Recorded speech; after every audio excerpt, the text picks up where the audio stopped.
Rádio Marginal, a rádio sem filtro. Salve, salve, rapaziada, estamos de volta aí com mais uma entrevistada aqui hoje da segunda-feira da Rádio Marginal, a queridíssima Eliane.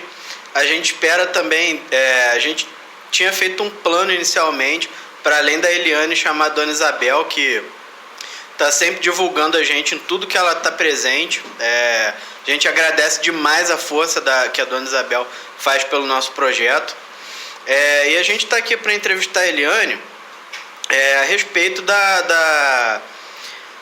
de como o poder público deve agir diante de toda essa tragédia em Barra do Piraí que a gente tem enfrentado. Porque, por exemplo, desde que eu me conheço por gente, tem enchente, às vezes não no município inteiro, mas Boca do Mato, Roseira, Lago Azul, sempre teve muito desastre nesses bairros mais periféricos. E a gente sabe que, esse tipo de ação que acontece no município, ele tem um CPF e um CEP que ele está mais propenso a acontecer do que, por exemplo, para um cara que mora no centro da cidade.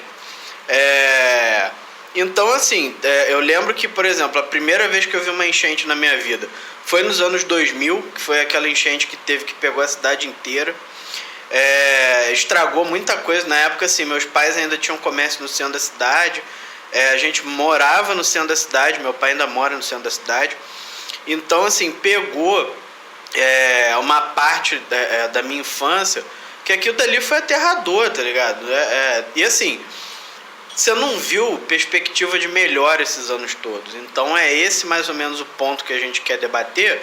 E eu vou entrar também numa parte mais técnica do seu trabalho enquanto arquiteta, porque as pessoas precisam se inteirar desse debate para poder desenvolver em cima dele as suas próprias perspectivas, que eu acho que é importante a pessoa ter noção de para que aquilo serve, do que aquilo vai me orientar ou me servir para que eu possa não ter uma qualidade de vida tão ruim quanto eu tenho. E, por exemplo, bate muito também na questão da dignidade da pessoa, né? A pessoa ter um lar, aquele lar ali, ela sabe que ela não vai ser atingida por nada. Então, assim, eu queria começar sabendo a sua perspectiva de por que é importante a gente ter essa noção de, por exemplo, entre as perguntas que eu formulei, tem a questão do plano diretor, tem a política de habitação, o que deve ser feito numa política de habitação no município, porque, querendo ou não, a política de habitação ela é uma forma de cidadania, de emancipação das pessoas. Então, assim, eu queria que você começasse falando um pouco do seu trabalho, no que você é formada, o que você exerce no seu trabalho hoje, para a gente poder partir para as perguntas. Boa noite, é uma satisfação estar aqui na rádio. Eu vou levar um papo com vocês, porque pela forma que a rádio está organizada, eu não vou ficar dando volta com vocês aqui com nada muito técnico, não. Porque vocês são de levar o papo reto, que a gente já está acostumado a ouvir, né? E assim, a questão das cidades, essa discrepância que tem de ocupação e uso do solo urbano, isso tinha que obedecer regras, né? Tem que obedecer algumas regras. Só que a gente tem um aspecto, Pedro, que é o nosso sistema capitalista. E infelizmente, ele é um sistema excludente, né? Sim. É um sistema que, naturalmente, agora de forma mais exacerbada, joga a população mais pobre para as áreas periféricas e piora as condições de vida dessa população. Então, o que acontece? O plano diretor, na verdade, ele é um instrumento que ele está previsto no Estatuto da Cidade. E o Estatuto da Cidade, ele veio para poder regular a previsão do artigo 182 e 183 da Constituição. E nisso, a gente veio caminhando para o plano diretor, que é o instrumento mais importante de ordenamento, de organização das cidades. E, assim, ele tem que conter, o plano diretor, um arcabouço jurídico, técnico, todo voltado para minimizar essas diferenças, esse impacto que tem nas cidades, diferenças sociais em especial. Porque o direito à moradia está previsto. Sim. Mas a gente está vendo aí a quantidade de pessoas morando na rua, como o Caim acabou de falar aqui, né? E é o objeto do trabalho deles. Esse contingente, essa população toda que está na rua, que está morando nas encostas, nas áreas ribeirinhas, em áreas de preservação permanente, mananciais, toda essa população é uma população que não tem direito à cidade, que não consegue alcançar a cidade formal, entendeu? Porque é caro, entendeu? Então, a informalidade não é culpa da pessoa, é culpa do sistema que impõe ela uma condição que ela não consegue adquirir nem formalizar. Para você ter uma escritura, entendeu? Tudo é muito difícil para a população trabalhadora, assalariada, para adquirir e formalizar a propriedade. Não, e até é interessante você tocar nesse aspecto, porque, por exemplo, em 2023 a gente teve um novo êxodo rural no Brasil. Então, a gente chega à constatação de que houve uma piora no campo, provavelmente um levante violento no campo, porque a história de luta por terra no Brasil é uma luta que envolve muito derramamento de sangue, principalmente de sangue camponês aqui no Brasil. Então, para a gente ter um novo êxodo, quer dizer que logo em seguida a gente vai ter um problema social nas cidades com a questão da moradia. A pessoa foi empurrada para vir para a cidade, ela não tem onde morar, então provavelmente essa pessoa é uma forte candidata a no futuro ela ser um morador de rua. Outra questão essa parte da legalização, ela deveria ser de orientação do poder público, porque é interessante para o cara regularizar a situação da moradia, porque lá para o futuro o interesse dele é cobrar um IPTU. Então, por exemplo, você regularizando, você dando a posse de terra para a pessoa, automaticamente, além daquilo dali emancipar a pessoa, você tornar a pessoa um cidadão da sua cidade, você tem um aspecto do IPTU, que é um aspecto tributário, para trazer algum ganho de volta para a cidade. Então, assim, meio que não faz sentido o poder público criar um vácuo de ação, igual a gente vê, porque, a única política de habitação que Barra teve até hoje foi aquele condomínio horroroso que fizeram lá no Vale do Ipiranga. E se tornou o que se tornou. Dispensa qualquer tipo de comentário aqui. Então, assim, nunca se teve uma política séria de habitação. A população sofre com isso.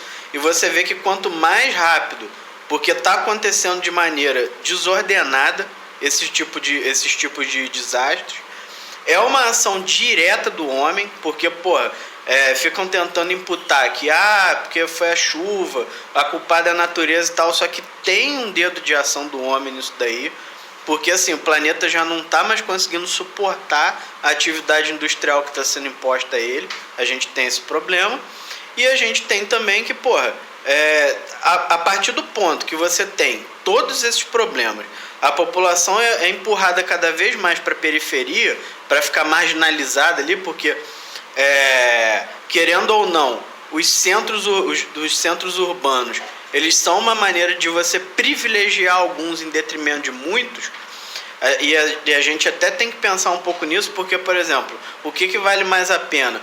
Poucos terem champanhe ou todo mundo ter água? Eu acho que é bem por aí.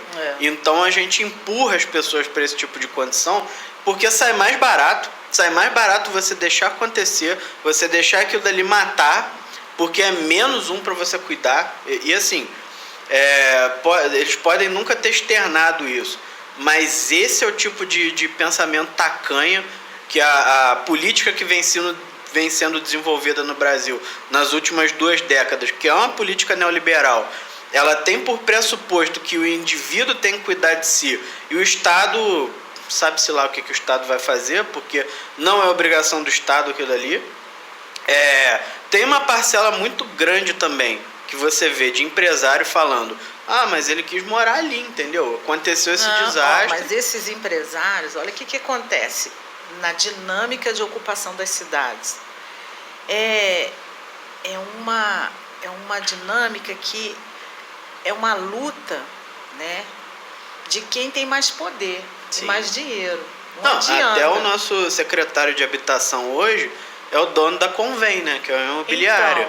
Então, a especulação imobiliária também é o fator assim, preponderante nessas diferenças, tão discrepantes, né?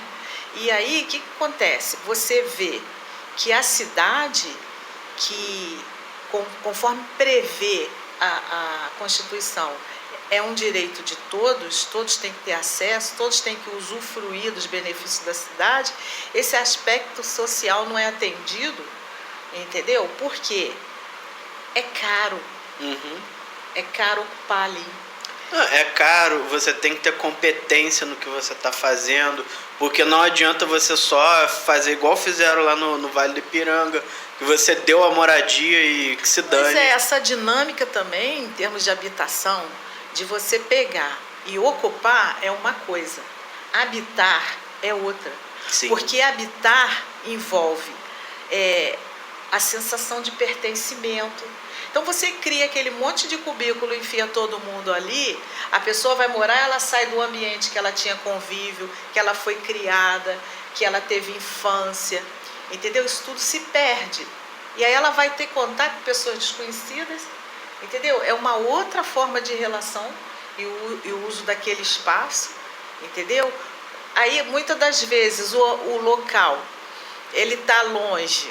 Aqui, essa escala aqui na nossa cidade é diferente. Sim, sim. Mas, assim, em grandes centros urbanos, ele vai ficar mais longe do emprego, aí ele vai precisar de transporte, não tem. A água para chegar lá também vai ficar difícil. Não tem saneamento. A infraestrutura, entendeu? Quando eu trabalhei a vida inteira com licenciamento, né? E assim, quando vai fazer um projeto de loteamento, o loteador quer só fazer lotes, o menor possível que a legislação estiver prevendo. E aí o que ele coloca para a área pública de reserva? Morro, área com pedra, área difícil de ocupar, entendeu?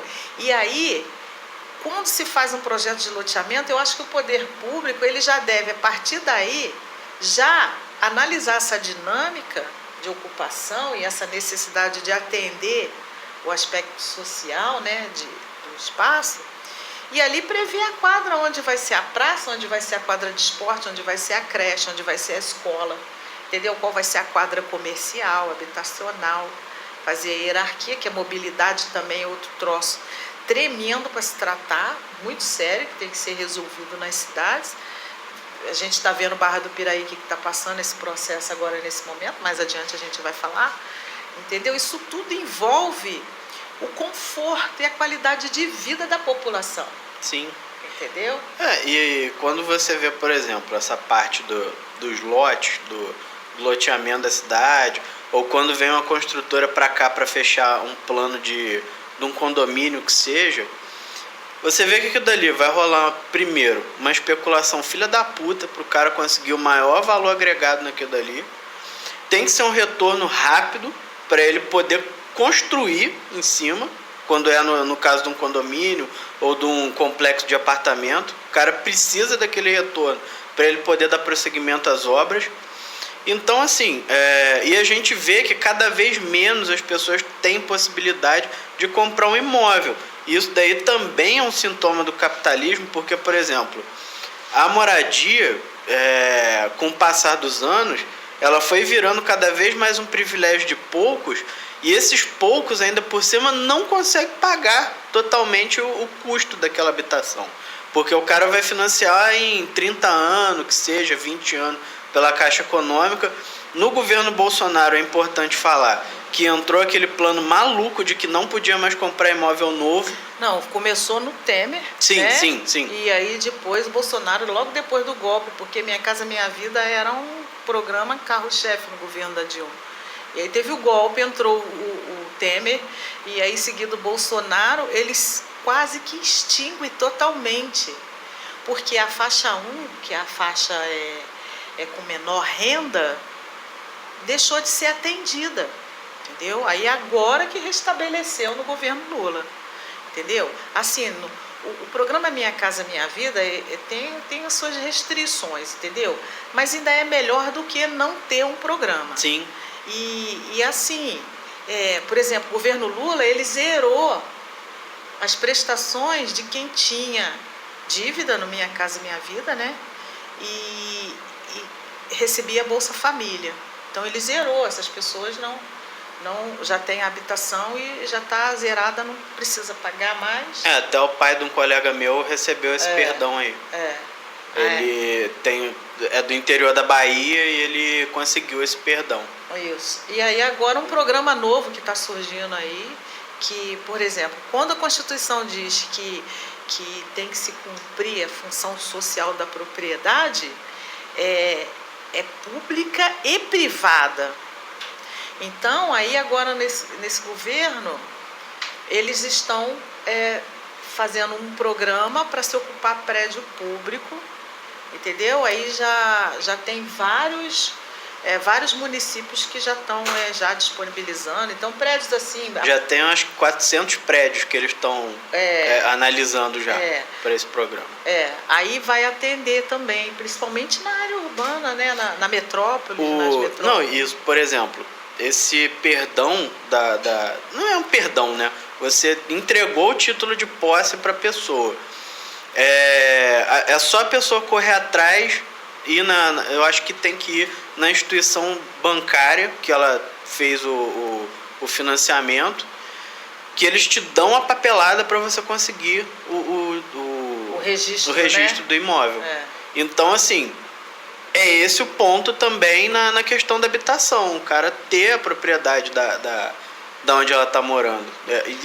É esse o vácuo que a gente tem. Então, Pedro, a gente tem... O Brasil, ele é campeão. Eu fiz meu projeto de especialização em planejamento urbano foi sobre sustentabilidade de cidades.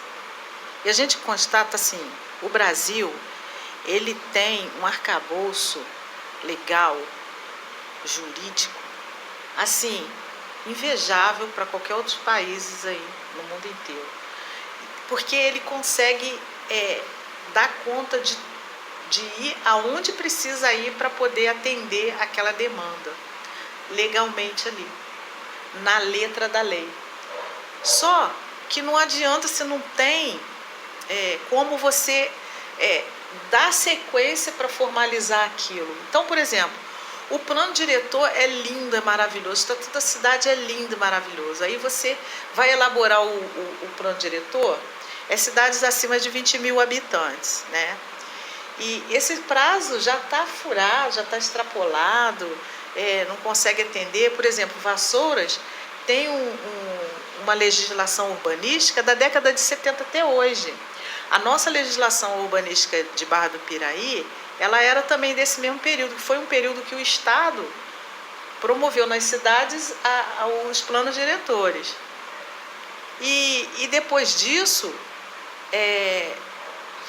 inclusive nessa época não existiu o Estatuto das Cidades, né? Não porque existe. O Estatuto ele vem com Fernando Henrique. Isso, e o Estatuto ele prevê instrumentos para a política urbana que avançam muita coisa em termos de direito à propriedade, entendeu? E o aspecto da função social da propriedade que não tinha naquela época. Então, mas as cidades no interior ainda estão deparando com esse tipo de dificuldade, porque você tem que tratar todos os aspectos ambientais, sociais, econômicos, habitacionais, políticos, tudo tem que estar previsto ali. Os instrumentos que o Estatuto da Cidade prevê para atender essa demanda e fazer com que a propriedade, de fato, cumpra o seu papel social. E aí, o que acontece? Na hora de implementar, as forças, né, a dinâmica é forte, então tem uma pressão muito grande, é como na Câmara, né, as bancadas que tem, então cada um quer proteger e puxar para o teu lado o seu interesse. Sim, sim. Entendeu? Então é bem complicado. Assim, partindo disso, a gente também tem um outro problema aqui em Barra do Piraí, além da falta de habitação, que é uma falta de reforma urbana na cidade, porque assim, eu tenho 30 anos. Quando eu era criança, Barra do Piraí é igual é hoje. Mudou pouquíssima coisa. Então, assim, você passou por vários processos de modernização e a cidade foi ficando aquém. Foi ficando aquém até virar o que é hoje, porque, hoje Barra do Piraí é uma bolha de problema nessa questão urbanística. A gente ainda tem um prefeito que, numa reunião que a gente teve presente, falou que a política dele não é de fazer praça, e a gente vê que hoje as principais obras que ele faz são praças, tanto em Piabas quanto aqui em Barra do Piraí. Então, assim, o debate seria: qual a importância da população se inteirar desse assunto da reforma urbana, da política de habitação? Acho que é uma pergunta assim, basilar para a gente abrir esse debate. E, para além disso, vale a pena a gente se questionar se hoje a gente tem uma real promoção de cidadania na questão da habitação aqui em Barra do Piraí. Se o plano diretor mais a reforma urbanística são meios, são ferramentas de você conseguir uma maior emancipação da população, dar dignidade para as pessoas de viver num lugar. Então, se não tem nada disso, obviamente a gente está falhando, e está falhando muito nesse quesito. Então, assim, por que a população tem que se inteirar desses assuntos para poder até ter uma massa de manobra para poder brigar por aquilo ali? Então, Pedro, olha só, a reforma urbana, ela tem uma coisa que é preponderante. Ela necessariamente tem que ter a participação popular, a população tem que se envolver, entendeu? Não existe você fazer a reforma urbana, propor reforma, sem o beneficiário, sem a sociedade civil organizada, e isso independe de ser o cidadão isoladamente, eu ir lá sem estar ligado a um coletivo ou alguma instituição. Eu tenho que participar do processo, porque de uma forma ou outra aquilo vai me atingir. O plano diretor, ele também carrega esse mote, ele tem que ser participativo. O plano diretor aqui, aí, por exemplo, ele é elaborado, mas quando vai fazer o diagnóstico, para poder você fazer uma leitura da cidade, tem que ter participação da população. Entendeu? Então, as pessoas, através da associação de moradores, ela tem que estar representada e tem que ir lá e se identificar e dizer: meu bairro precisa disso, nós não temos isso, nós precisamos de creche. E é sério, porque creche não é resolver o problema da mulher que trabalha e que precisa deixar a criança. Não, para além de creche, eu também sugeriria a lavanderia pública. A lavanderia porque, pública. É uma necessidade hoje. Porque não dá pra gente ter a sociedade montada do jeito que tá. A mulher, principalmente se for negra, ela tudo cai nela. Porque, por exemplo, ela tem que dar conta do trabalho dela, ela vai ter que chegar em casa, vai ter que dar conta da casa, vai ter que dar conta dos filhos, do trabalho doméstico. Então, assim, você tem mais do que uma tripla jornada aí.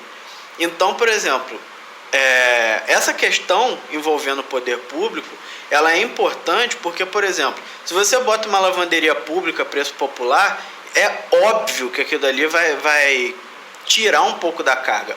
Não vai sanar o problema totalmente, mas você tira um pouco da carga. A pessoa tendo uma creche em tempo integral, já tira mais um pouco da carga. A pessoa tendo um transporte público e trabalhando a não menos do que 2 quilômetros de onde ela mora, você já tira mais uma carga, porque a pessoa precisa de menos locomoção. Então, assim, tem hoje vários estudos, várias análises de gente que pensa realmente como deve ser feita a coisa. E quando você olha para o cenário, para o estado de caos que a gente está, parece que não vai ter um fim.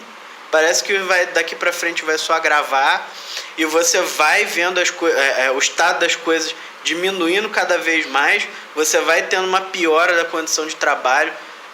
Eu já acho um absurdo quem tem que sair daqui para trabalhar em Volta Redonda, porque, por exemplo, eu já fiz faculdade em Volta Redonda e é um inferno você depender de qualquer tipo de meio de locomoção para ir para Volta Redonda. Tem acidente na estrada direto, você se ferra quando tem acidente na estrada, tem uma série de questões. E aí também cai numa do papo que a gente estava tendo sobre educação aqui, que eu acho que já passou da hora de Barra do Piraí ter uma universidade pública aqui, entendeu? Que abranja as profissões que a cidade pode comportar. E também tem que partir um pouco do poder público, dar uma melhor condição de trabalho, montar uma empresa pública que seja. Sei lá, cara, assim, obviamente que eu não sou ninguém para estar afirmando o que eu estou afirmando.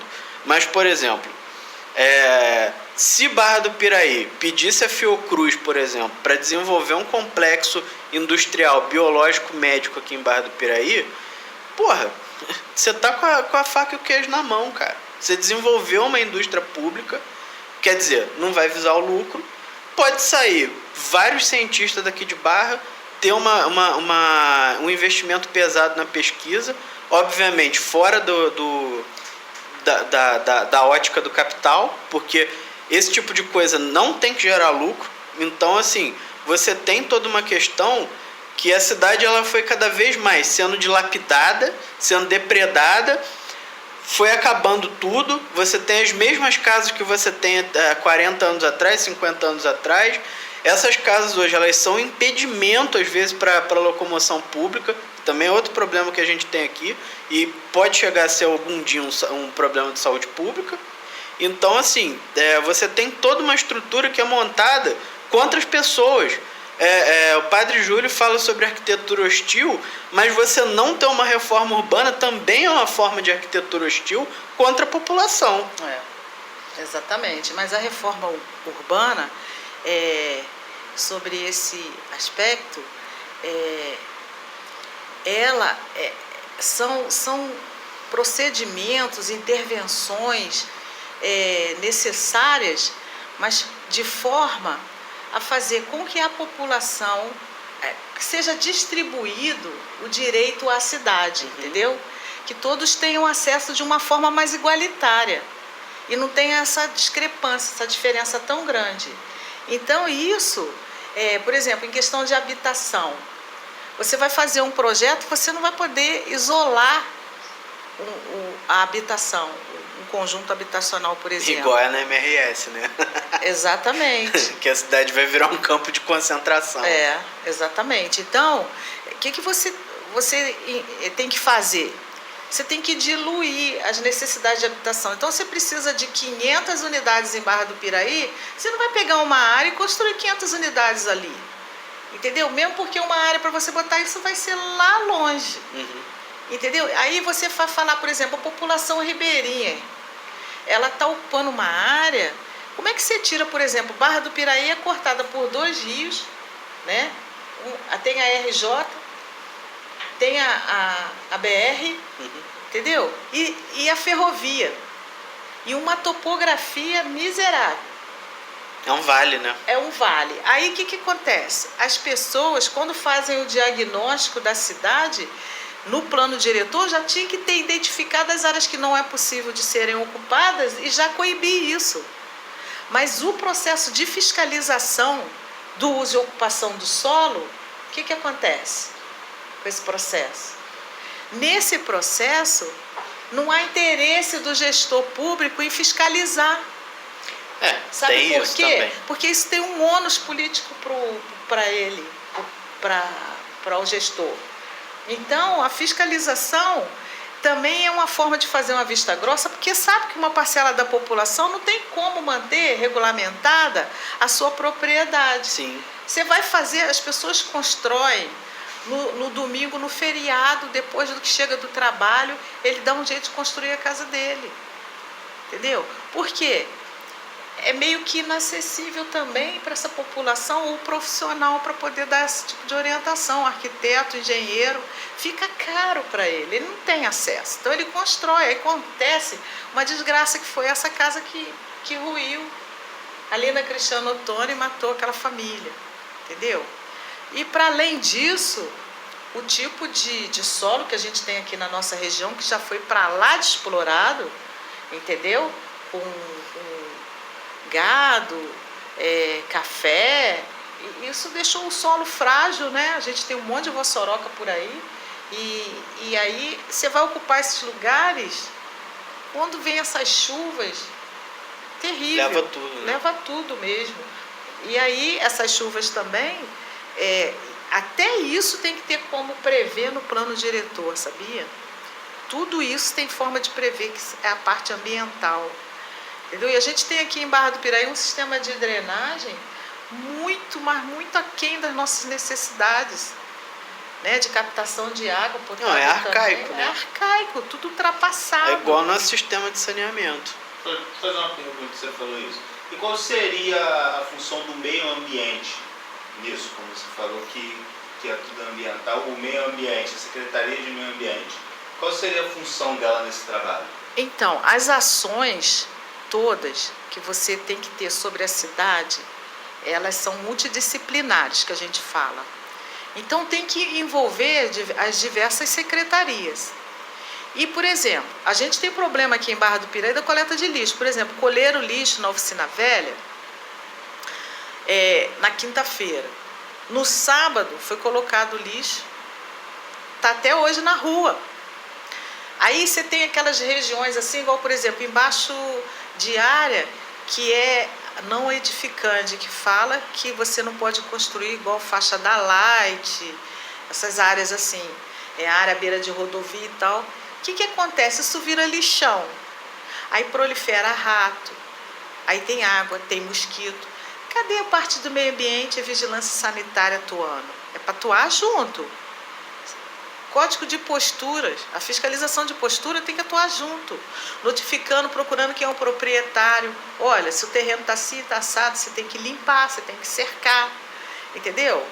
Então, poxa, você anda na oficina velha, ali perto da onde é o Colégio José Costa, tem uma esquina ali, poxa, tem o trailer ali do Sopa, ali na esquina do trailer dele, o pessoal está ali fazendo lanche, está aquele lixo todo acumulado ali na esquina, gente, pelo amor de Deus. Aí você tem que fazer um trabalho de educação ambiental, entendeu? Que não acontece. Tem toda, assim, por exemplo, a vigilância sanitária fornecia umas pastilhas para você combater. Não fornece Não mais. fornece mais, entendeu? É Então, a isca parafinada, aquele bloco que tem rosa, azul. isso. É a isca parafinada. Aí começava a proliferar rato, você ia lá, você conseguia, colocava, dava um tempo, aqueles bichos sumiam. Agora você anda na rua, rato está atravessando rua, barata está atravessando rua. O que é isso? Está virando um nojo a cidade, entendeu? E a gente tem um outro aspecto que é assim, a gente não tem calçada, a mobilidade é péssima, aí você vai passando, depara com lixo, entendeu? Está muito complicada a cidade. E a parte ambiental tem que dar conta disso, né? De um trabalho específico na área de educação ambiental, de orientação, fazer um trabalho nos bairros com as pessoas, né? Porque senão fica por conta de um coletivo surgir da área ambiental e tentar fazer um trabalho. Sempre a sociedade, a população que tem que se organizar e o poder público não cumpre o papel dele, entendeu? É muito sério.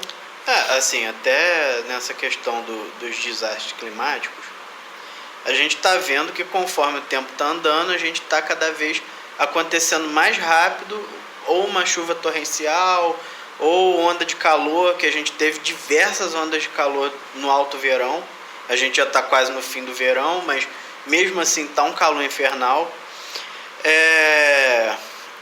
Já que você tocou no ponto que o plano diretor ia prever esse tipo de coisa, eu queria perguntar para você qual que é o papel urbanista nessa questão como reorganizar a sociedade para a gente poder combater também. Porque, por exemplo, o meu pai morou em Goiânia um tempo.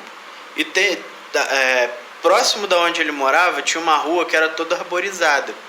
Então, por exemplo, fora daquela região ali era 2 graus mais alto. Então, o que precisa ser feito de trabalho efetivo para virar e falar assim, não, olha só, a gente está com esse problema aqui, a gente tem que resolver esse problema, porque se não resolver esse problema, a gente vai ter um problema maior no futuro, porque isso só tende a agravar. A gente está num vale, então, por exemplo, toda a água que chove na parte alta do Rio de Janeiro escoa para cá. Então a gente já tem esse problema aqui naturalmente.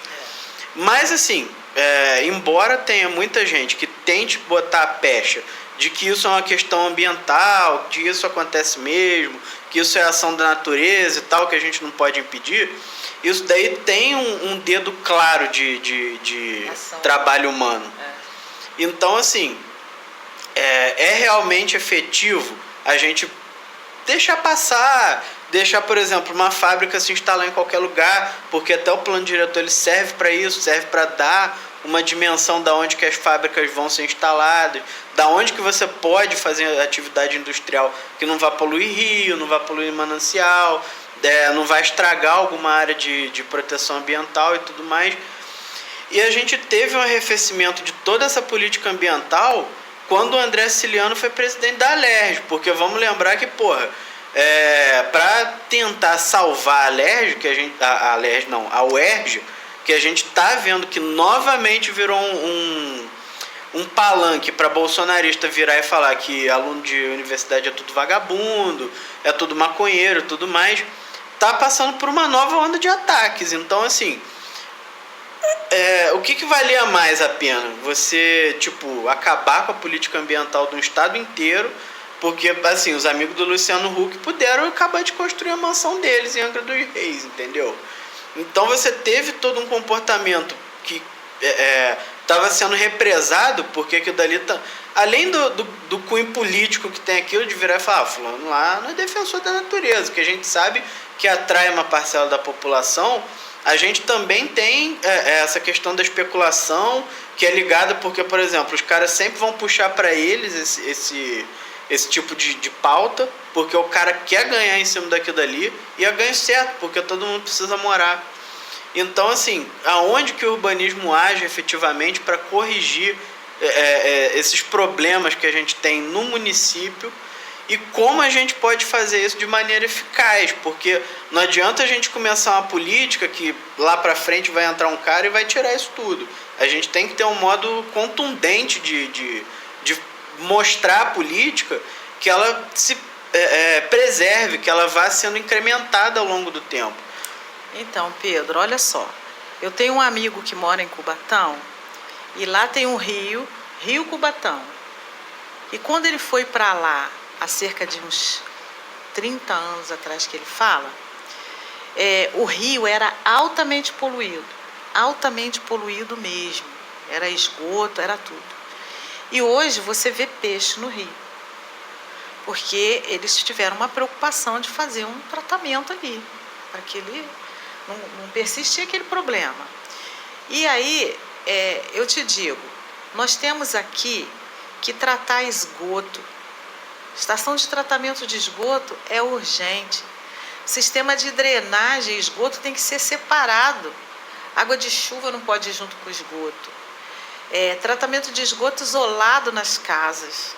É importantíssimo para melhorar as condições do rio. E tem a questão da poluição industrial também, né? Que é tão impactante quanto. E segundo o especialista também, o impacto do esgoto doméstico é menor do que o impacto do esgoto industrial, sim, né? E aí, dragagem do rio, mas não é a dragagem para fazer e largar aquilo que se tira na lateral, entendeu? Que depois vem enchente, carrega tudo para dentro de novo, entendeu? Os rios têm que ser mantidos limpos. Então, são obras que você não, o gestor público não quer fazer.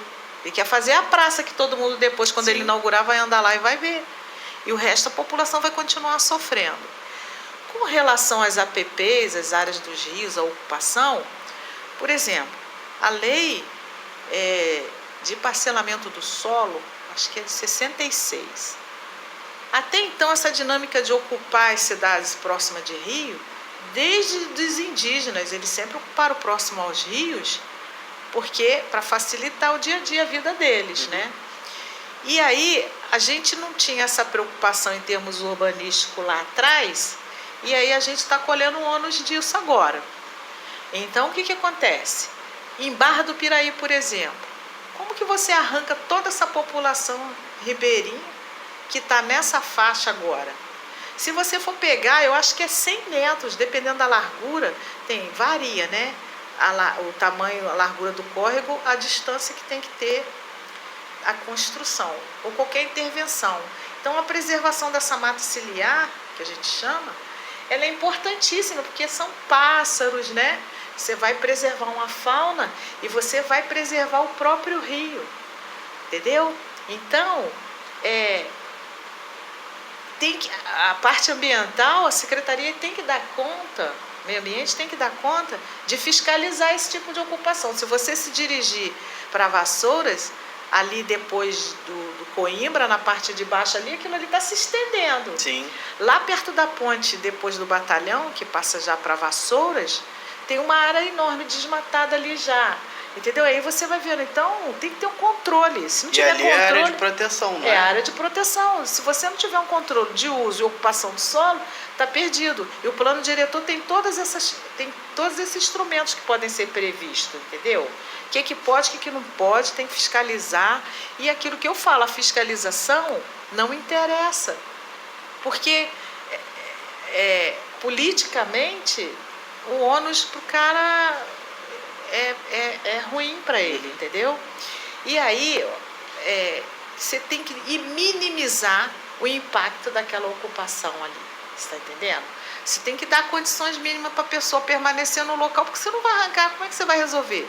Você tem aí um déficit habitacional enorme, uma população que precisa morar, habitar, não é nem ocupar um imóvel, habitar de fato, e essa população, a gente não consegue atender essa demanda. Como é que você remove a população ribeirinha assim? Só se ela tiver 100% na ilegalidade, porque tem uma parte mais formal que já faz parte desse tipo de ocupação. Então, por exemplo, a minha mãe contava que quando o meu irmão estava com 1 ano, foi em 67, teve uma enchente que ela veio da metalúrgica para cá, para a Oficina Velha, para perto do Brasil, de canoa, por causa da enchente que teve ali. Então, as enchentes, esse período de chuva, ele é cíclico. Tem os períodos assim, de maior intensidade a cada 5, 10, 20, 50 anos, entendeu? Aí vem essa quantidade. Eles chamavam daquela época de enchente das goiabas. A enchente das goiabas, veio muita goiaba, vai ter muita água, entendeu? Conta dessa forma. E aí, aquilo ali tudo embaixo, ela diz que ficou tudo embaixo d'água. Tem uma foto da Light antiga que pega a Barra do Piraí, a beira-rio não tinha um bombeiro, não tinha um posto de saúde, não tinha nada daquilo. Porque hoje, se você for ver uma cidade, o que deveria ser Barra do Piraí? Deveria ter uma beira-rio ao longo do Rio Paraíba todinho, entendeu? Você preservando igual a Volta Redonda, beira-rio, você preserva a mata ciliar e faz a rua e já mantém aquilo ali, fica fácil de fiscalizar e os imóveis ficam com vista para o rio e não fundos, porque essa forma de ocupação é porque o rio, por um período aí, ele se tornou um lugar para você jogar as coisas como até hoje. Jogam lixo, você vê hoje em dia, 2024, você vê pessoas passando na ponte, joga papel, joga um negócio, entendeu? E aí, obstruções, igual eu já vi, que tinha um sofá inteiro obstruindo uma galeria de passagem de água. Aí o córrego virou esgoto, entendeu? Porque o esgoto não tem tratamento, vai para aquele córregozinho. Quando você era criança, que você via, tinha até peixinho, agora é só esgoto, barata e rato. Entendeu? Então, ninguém quer cuidar dessa parte que fica de infraestrutura, entendeu? Você vê aí a situação da água em Barra do Piraí, entendeu? Um empurra para o outro, diz, não, no governo passado era assim, ninguém fez nada. E aí, eu também não vou fazer, não vou tentar resolver esse problema, entendeu? Eu lembro de um episódio quando deu algum problema na questão do abastecimento, que alguém virou pro nosso digníssimo aí e falou assim, não, mas olha só, você limpou o reservatório? E o cara, mas tem que limpar reservatório? Como é que é isso?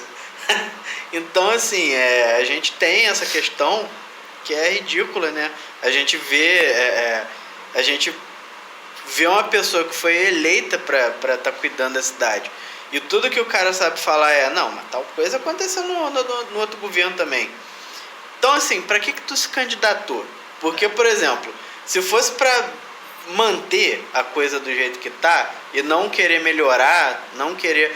E, assim, é até um absurdo porque você vê a base desse cara, e a base que eu digo tem vereador no meio, tá tentando passar o diploma de que o que está acontecendo dessa obra da MRS vai trazer modernidade para a cidade. Então, assim, você já tem alguns comportamentos aí que, ao meu ver, são antirrepublicanos, de você tratar o povo de rua na base da porrada, de você não ter uma política de habitação que contemple realmente quem mora na cidade. Você vai contemplar o cara que tem imóvel para alugar, que tem ponto comercial para valorizar e tudo mais, mas o resto da população que se foda. Você quer morar lá na encosta do morro lá, o problema é teu, quando você morrer ninguém vai nem dar falta de você.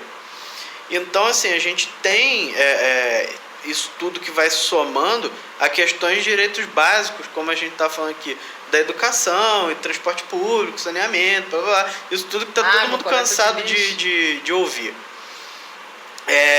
Aí eu queria que você fizesse o chamamento para o ato aí que você está participando, que vai ter o dia 9, vai ter no próximo dia 9, porque assim, essa questão da eleição, hoje no estado de caos que a cidade está, ela é fundamental.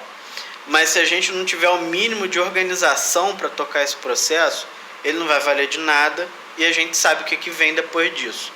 Então eu queria que você fizesse esse chamamento, explicasse onde que vai ser o ato, que horas, para a população poder participar, porque é importante nesse momento estar todo mundo participando desse processo minimamente democrático, que a gente sabe que de democracia não tem nada, é só uma palavra vazia para tentar se normalizar um absurdo. Então, assim, faz o chamamento do ato que... Então, mas antes, Pedro, vou te falar uma questão. A questão da mobilidade urbana, ela é para ser... ela é para ser tratada também, assim, dentro do plano diretor, tem que estar ligado. Sabe por quê? A questão ambiental, assim, por exemplo, o morro, esse desastre que teve aí com essas chuvas, essas áreas tendo identificação dentro do plano diretor, elas vão afetar no plano de mobilidade também. Sim. Porque, por exemplo, Barra do Piraí ficou um inferno.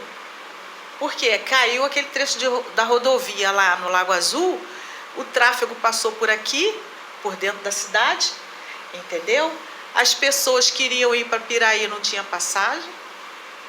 As pessoas queriam ir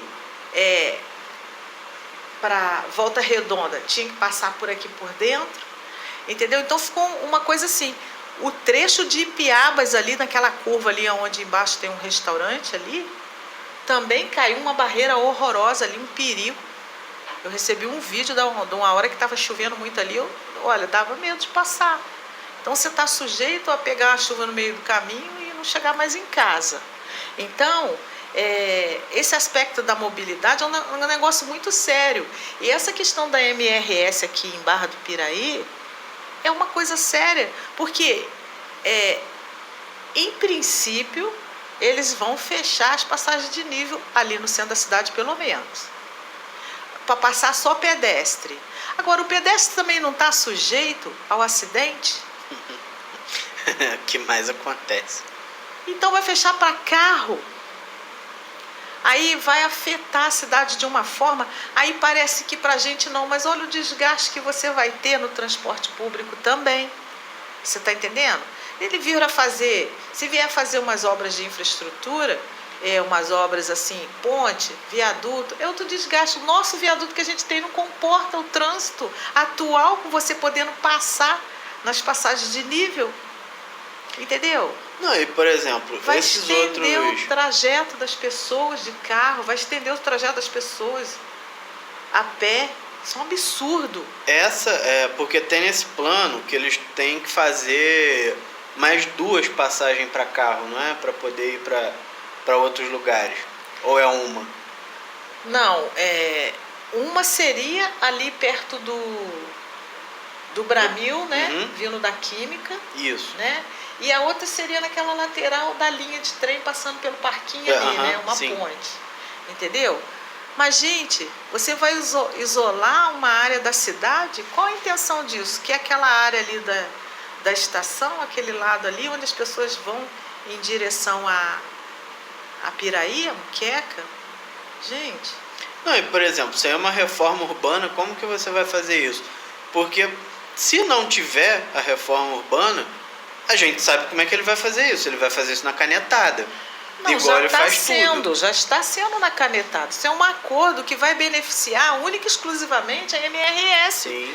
Porque a cidade já sofre o impacto, né, de ser cortada pela ferrovia, né, pelos 2 rios, né, pela RJ para poder você ir para Piraí para pegar a Dutra, né, pela BR aqui, pela 393, então tem todas essas coisas que impactam sobre a cidade. Aí você limita o tráfego de veículos, você está entendendo? Outro aspecto da mobilidade tem que ser tratado, ele não podia nem tratar de uma proposta dessa sem antes ter um plano de mobilidade para a cidade. Porque agora o que vai acontecer? Ele está autorizando uma obra que ela vai ter que entrar para o plano de mobilidade, ao contrário, em vez de você fazer um plano e prever aquilo, a possibilidade daquilo. E outra coisa, você participou do processo decisório? Não. Sobre isso, sobre esse aspecto? Não participou. A gente só foi informado, né? A gente só vai sendo informado e vão fazendo assim. Você está entendendo? Qual a intenção? A intenção é meter a caneta e agradar burguês filha da puta, né? Porque só está beneficiando o empresariado lá, o pessoal. E já perceberam a quantidade de vagões que estão passando, máquinas empurrando no meio, atrás, puxando, e fica toda a vida passando, e de minuto em minuto você tem que pegar uma hora e marcar, de quanto em quanto que está passando o trem, porque é inviável. Entendeu? E me parece que só em Barra do Piraí é que tem essa proposta de fechar para carro. As outras cidades nenhuma estão passando por isso, dentro desse processo. E por exemplo, o que tem por trás desses acordos para prejudicar tanto a cidade? Qual é a intenção de fato? Não, e por exemplo, no ano de 2023, acho que é 2023, a MRS teve um total de 874 milhões de lucro. Então, assim, o que a gente está vendo, se desenhando, é um lobby. E assim, a gente sabe que essa casta política de Barra, eles sempre, todos eles, em qualquer... pode ser no nível macro, micro da política, esses caras, eles sempre tiveram com o pires na mão. Independente do que seja, esses caras estão sempre com o pires na mão. Então, assim, a gente tem um modelo de lobby que está se desenhando na cidade. A gente sabe que, uma empresa que lucrou 874 milhões de reais não é pouca coisa, não é uma empresa pequena, não é um negócio de fundo de quintal, é um negócio profissional.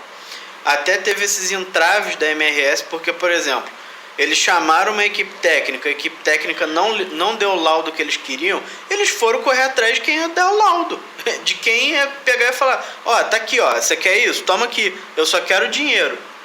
Então, assim, tem toda essa questão desse lobby, tem essa questão do poder público não tá querendo se meter nisso porque sabe que vai perder politicamente com isso, e a gente vê, porque, por exemplo, foi necessário a gente pressionar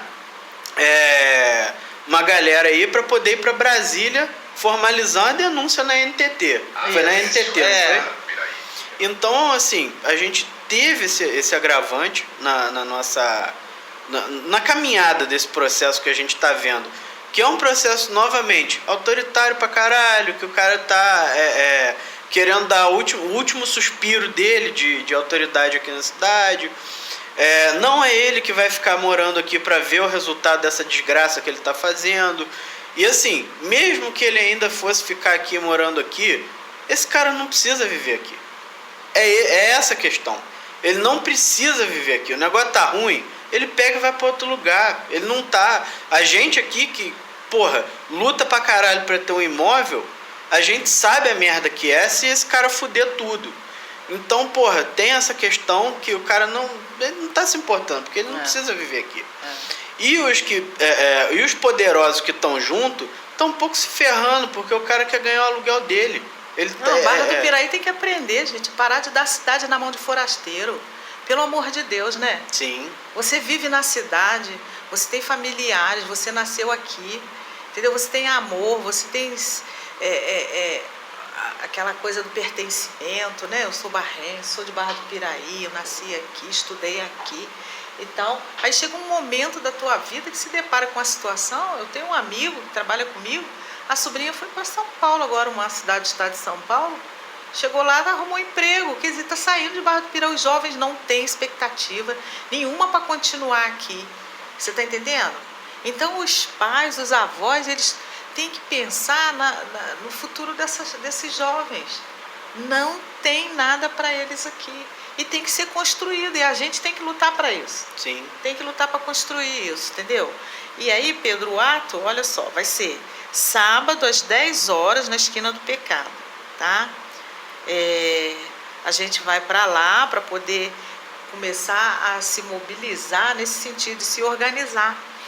Porque a gente tá com o hospital que não funciona, a água limpa que a gente não tem.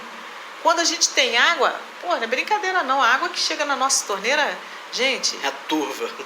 É uma falta de respeito total. O transporte, né, público não é eficaz, entendeu? As pessoas ficam estressadas. Isso traz um problema de saúde, né? Para as pessoas, mental, emocional, né? Deprime, você vai para trabalhar, sai. Isso que o Caio estava falando aqui, né? Sim. Vai tomar um banho, vai pegar o transporte, vai chegar atrasado no trabalho, o patrão não quer nem saber, né? Não, e, por exemplo, isso daí também cai numa questão social, que é o seguinte: o tempo que você está perdendo com o transporte público é um tempo que, por exemplo, você poderia estar com a sua família. Você poderia estar, sei lá, desenvolvendo uma habilidade nova, lendo você poderia um livro, estar estudando, fazendo N coisas. Só que você está refém daquilo dali, justamente porque você precisa sobreviver. Então, assim, essa parte das oportunidades, ela é complicadíssima, porque a gente ainda por cima teve que ouvir de uma figura aí que vocês têm que parar de ser vitimista, oportunidade tem para todo mundo, é só correr atrás. Nossa. Sendo que, porra, o cara se apresenta como vindo de uma classe alta, então obviamente ele não transita no nosso meio, é uma pessoa aquém de nós. Então, assim, porra, dá vontade de dar na cara do maluco desse, entendeu? Porque não é possível. O cara, o nível de empatia do cara é tipo de um bloco de cimento, tá ligado? O cara olha e fala... Ué, Pedro, você vê, por exemplo, quando você vai tratar a questão da habitação, aí você tem as estatísticas, né? De déficit habitacional, a família, porque esse déficit habitacional inclui as pessoas que estão sem condições de manter aluguel, que está acabando indo morar nas ruas, viver nas ruas, principalmente nas metrópoles, Sim. né? Envolve a pessoa que está morando de forma precária, isso é considerado dentro desse conjunto de déficit habitacional, e as que não tem moradia mesmo, né? As que não tem condição de adquirir. Até mantém aluguel, paga aluguel, mas não tem a casa própria, não tem a casa dela. Então, o que acontece? Você faz o censo, por família, por habitação. O cara chega na tua casa, bate a porta e faz uma entrevista. E essa população que está na rua, não existe uma leitura, um diagnóstico dessas pessoas. Ninguém sabe quem é quem, de onde veio, por que está na rua, entendeu? Não existe. Entendeu? Então, isso é um problema também que tem que ser resolvido. Não, e aí você tem o problema da violência também, né? Que está intimamente ligado à falta de moradia, à falta de oportunidade, de emprego, de condição de estudo da pessoa se aprimorar. Isso está intimamente Quanto ligado. mais precária a situação, a condição da população ali, pior. E isso também agrava o tipo de ocupação, nessa forma que era no passado, que você não tinha. Existem formas de planejar hoje, né, a habitação, para além dessa questão do Minha Casa Minha Vida, que faz essas casinhas assim, um monte de casinhas junto. Entendeu? Isso dentro de uma reforma urbana, Sim. por exemplo. Então, você atender alguns quesitos do que seria habitar e não só ocupar a unidade. Mas essa população que está na rua, ela tem uma demanda, entendeu? Como é que chama isso que você falou, das unidades, onde eles ficam? Residência terapêutica. Aqui a gente tem uma ali Tem lá na Amaral Peixoto. Isso, na Amaral Peixoto. Na residência terapêutica. Quer dizer, humaniza um pouco mais, né, aquela condição da pessoa. Agora, o que está morando na rua, pouco tempo a gente teve contato, né? Sim. Um cara com a mão, o dedo quebrado, o outro mano dele com os braços quebrados. Quer dizer, ele ainda sofre esse tipo de violência de polícia presente, não sei o quê, segurança presente. O que é isso, gente? A pessoa está na condição... Teve aquela situação que o João Vitor contou também, que vocês foram levar alimento, eles estavam tudo escondidos, com medo de sair, não quer receber nem a comida, porque tem medo de botar a cara, dependendo da hora, com medo de ser recolhido, levado para outro lugar. Quer dizer, a situação é gritante, né? Então é isso, Pedro. Mais alguma coisa a acrescentar? Não, fecha aqui. Não, então a gente agradece a sua participação. Eu agradeço o convite. Você vai voltar outras vezes. A gente está querendo trazer a Dona Isabel também. Eu acho que é bom a gente formar uma mesa com vocês duas, porque vocês são duas pessoas que têm muito a agregar. Então a gente vai para o intervalo rapidinho e a gente volta com outro bloco daqui a pouco. Tá ok. Obrigado. Nada.